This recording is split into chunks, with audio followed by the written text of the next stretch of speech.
March was the last time David Dobrik posted a vlog on his main channel, and April 20th was the last time he posted a podcast episode. Him and Jeff had been going back and forth most of February and March, which towards the end of the back and forth, Jeff said that he no longer wanted to be involved in handling the drama, so he wanted to get lawyers involved. And we now know he really did get them involved and is now suing David for $10 million, and he's also suing the company that provided the excavator to them to use that day without a license.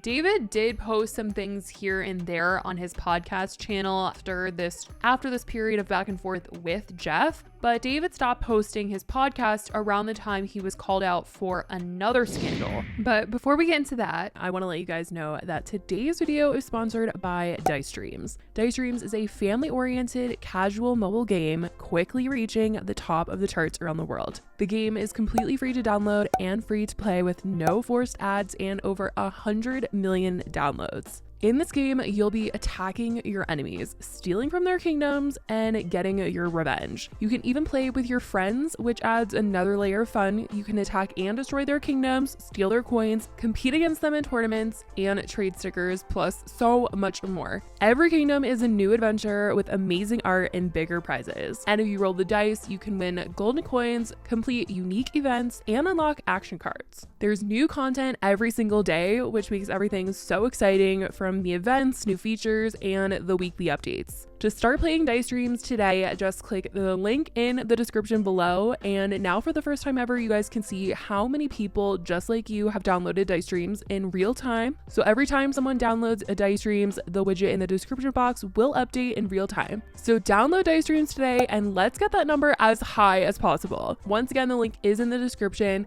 Thanks to Dice Dreams for sponsoring today's video, and let's get into the tea. Okay, let's get back into this scandal that David got into and then completely stopped posting his podcast.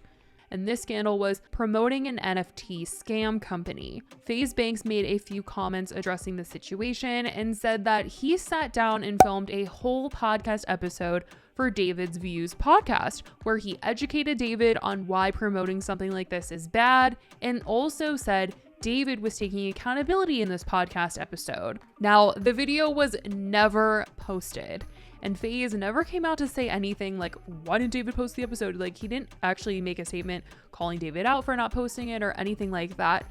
So a lot of people felt like there must have been some understanding between the two of them, and FaZe must know why it wasn't ever posted, but nothing was ever said to the public about why David just suddenly was no longer on the internet, why he never addressed this NFT scam. It just seemed very confusing to a lot of people. Now, he hasn't stopped living his life. He has posted on TikTok and on Instagram a bunch of silly videos acting like life is completely normal, and is continuing to film his television show on Discovery Channel, where he travels around the world with the Vlog Squad doing different activities. He's even said to the paparazzi recently that his pizza company is still in the works, DOBRIK's, and it's going to be opening up in the few months. Come on, DOBRIK's Pizza, when? We're waiting for it. I know, me too. Is it gonna happen soon? It takes about, August, September. I'm not pushing it back, I swear to God. Okay. That's what we originally planned. All right, we're gonna let everybody know, DOBRIK's Pizza. You promise? Promise. Okay, bye. So it seems like David is just out here living life normally. I mean, kinda, I guess. He's probably dealing with like a lot of legal right now. But whenever he's seen out or he's posting on his own social media, he's acting like everything is normal. This is part 14 of things I bought because of TikTok. These are gel blasters, and not only can you switch between semi-automatic and automatic, but they glow in the dark. Look at this turtle I got. You give him the food, he eats it. Look, he's literally swallowing it right now. He loves it. And then when he's completely done, he starts singing. I just bought a new car. I'm surprising my friends with it. They have no idea what it is. I've been talking about this one McLaren that's specifically $3 million. So I think they're gonna think that that's what I got. But when you go to his YouTube channel, everybody in the comments is like, what's going on? Where are you? What's the deal? So obviously that means he definitely hasn't said anything about coming back to YouTube, and the only thing I've heard about anything related to the vlogs has been from Zayn and Heath. The two of them have a podcast called Unfiltered, and they do it with Matt King and Mariah. And in the recent podcast episode, they were talking about a recent trip to Paris that they went on. David went on this trip, and Zane, Heath, Mariah, Todd, Ilya, and Natalie also went. They said it was the first time that they were going to Paris. Well, it was Zane, Heath, Mariah's first time. David was so excited. He wanted to get their reactions when they got out of the van and saw the Eiffel Tower for the first time. And they couldn't understand why he wanted to film their reactions because they were saying that the vlogs were done. We get to Paris. We get in the car and we go straight to the Eiffel Tower. We're like, we gotta see this. So we get in the van, we all hop out, and we're like doing like this whole reveal thing. It's our first time seeing it, so we couldn't look the entire time in the bus. It was so annoying too. David was gatekeeping the Eiffel Tower until we got there. Like, stop looking out the window, don't look, don't look. The vlogs are done. The vlogs are over. Why are we still being surprised? He wasn't vlogging though. He just wanted to. He just likes to see the surprise. He likes a reveal, no matter what it is, on or off camera. So we're like, all right, fuck it. It's our first time. We'll let him see our faces. This is the first time that I'm hearing the vlogs are done.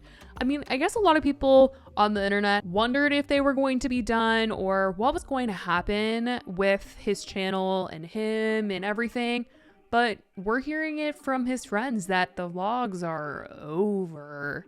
David also just sounded so crazy on this trip. They said that he's in his club era, which is really interesting. David Dobrik in a club era. But he was so frantic and would just randomly like leave them and go off into his own little world. And then it also sounded like he maybe got in some trouble here and there on this trip. The Eiffel Tower lights up at night once every hour. Right. For 5 minutes. It twinkles. It's like 11:55 and David is freaking out because he wants us to go see the twinkles. But this was after the 4-hour dinner. We weren't going to make it. At this point, we knew we were going to miss it. Right. So all the Ubers take like 20 minutes to get to you. So David is waving down any car, not taxis, anybody.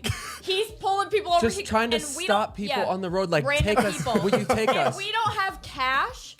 So I have American cash. I have $25 American cash. So David's screaming in the middle of the street in the middle of the night, $25 American. We have money. Cash. I have money. I have money. And we're all just like. And there's groups of people all looking at us. There's some sketchy groups. I was like, stop screaming. You have cash. Take us somewhere. We're American. We have money. And we're stupid. And the second we pulled up to it, and we were giving the guy cash, and we turn around and David's gone. David's going through like a club phase. Yeah. He's a little late. But the stories that they told on this podcast were definitely stressful, but also kind of funny. Like, I loved hearing Mariah like tell the stories of what happened on this trip. Because like half of the group made it to the next destination where they were going to Mykonos, but the others did not make it onto the trip. They stayed an extra day in Paris, and it was a whole thing. David, for some reason, just gets a taxi and goes to the hotel without his bags, no nothing. Just makes that decision to go. The best part is they're texting in the Europe group chat, so we're all sitting back at the airport watching them panic. Where are you? I got a cab. It's when they separated in the cabs, they were all rejecting because of the bags and because they didn't have cash. And David finally gets a cab, but we get this text: my driver's gonna break my legs when he finds out I don't have cash. And then Zane goes, I pleaded to my taxi to take me. I was in tears. Other than that, it does seem like members of the Vlog Squad have moved on to other projects outside of working with David. Obviously, Heath, Zane, Mariah, and Matt have a podcast, but Matt also has several other podcasts that he does. He's just like the podcast king. That's kind of funny because, you know, he's Matt King. Anyways, he just started another podcast with Mike Sheffer and Carly and Aaron called Good Influences, which maybe it's shade, probably not, because, you know, they're never in drama or anything, but they definitely have really good reputations compared to everybody else in the Vlog Squad. And I mean, Carly and Aaron don't even really see David anymore, so I don't think they're in the Vlog Squad at all. I don't think they associate with anybody else outside of Matt King, to be honest. So when I saw that they were doing this podcast, I was like, that's cute. And everybody in the comments was so excited that it was happening because they're like the unproblematic people. And yeah. As for Jason, and he hasn't posted in a little while. For the last month, he's been pretty MIA on his YouTube channel, and a lot of people have been wondering if it has to do with the lawsuit, which he's not getting sued and he isn't named in the lawsuit because he wasn't even there for Jeff's accident, since he said that he had to go to a hotel nearby because he needed to use the bathroom and it was really far away. So he wasn't there for Jeff's accident at all, so he's not involved in the lawsuit. But he did come back with one video kind of addressing why he's been gone, and he says that he has been working on something, a project that will be released after the 4th of July. So maybe he's been doing something solo as well, like a lot of other Vlog Squad members have been. I definitely want to know what you think about everything going on about the vlogs being done apparently, and how some people are moving on, and this crazy little chaotic summer trip that they had. Let me know your thoughts in the comments down below. I love you guys so much, and I will talk to you in the next video. Bye, guys.